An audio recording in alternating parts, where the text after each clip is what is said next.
Bonjour. Comme Freinet dans les années 20 ou McLuhan dans les années 70, les enseignants ont recours à des outils pour instrumentaliser les apprentissages.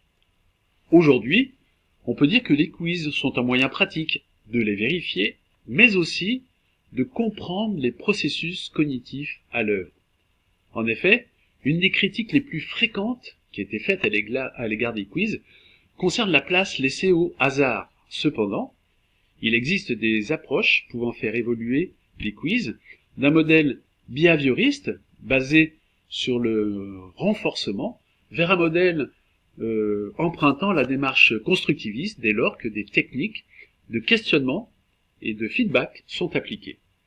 Pour cela, des outils numériques, gratuits, en ligne, permettent une multitude de scénarios propices à bien intégrer l'évaluation dans la pratique courante des apprentissages. L'idéal serait d'aboutir à un tableau de bord comme celui-ci. Dans lequel les capacités ou les compétences, ou les notes d'ailleurs, seraient organisées de manière à suivre, par exemple, la capacité des élèves ou des étudiants à appliquer une méthode, et ce, au fil des évaluations. Pour y parvenir, ce parcours magistère propose dans un premier temps d'organiser les objectifs des questions en fonction d'une taxonomie, comme celle de Bloom, propice à rassembler des items d'un référentiel ou d'un programme. Ainsi, l'enseignant et l'apprenant auraient des points de repère pour évaluer le niveau de compétence, comme ici des compétences de bas niveau ou de haut niveau. Et c'est ici que les techniques de questionnement interviennent, pour déceler et favoriser les compétences de haut niveau, comme par exemple les questions assertion-raison. La formulation spécifique de ce questionnement, adapté à une taxonomie, permet de faire évoluer un quiz vers un haut niveau d'abstraction. Et vous voyez le type de questionnement sous les yeux, vous avez une assertion, c'est-à-dire une affirmation, une raison, et on regarde si l'une et l'autre sont vraies, et si par exemple la raison est la cause de cette affirmation. Et après, vous avez tout un jeu de combinaisons de réflexion qui fait fonctionner des hauts niveaux de taxonomie de Bloom comme l'analyse.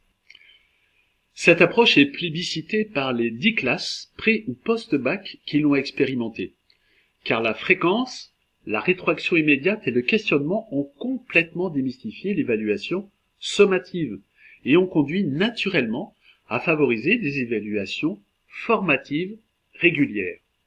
On peut dire, d'ailleurs les élèves le disent, qu'une évaluation sommative en fin de séquence est forcément stressante en termes d'enjeux. En revanche, une évaluation sommative et formative hebdomadaire, avec des outils numériques riches et axés sur les apprentissages, devient un rituel attendu.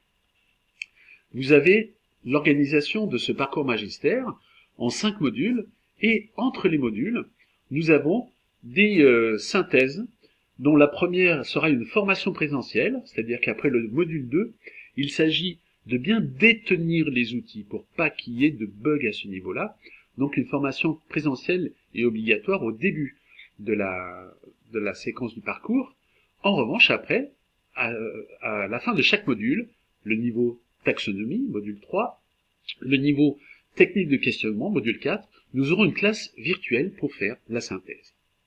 Je vous attends tous pour valider, regarder et adapter ce parcours qui est fait par l'Académie de Martinique, et je vous souhaite de vous voir très très bientôt. Au revoir.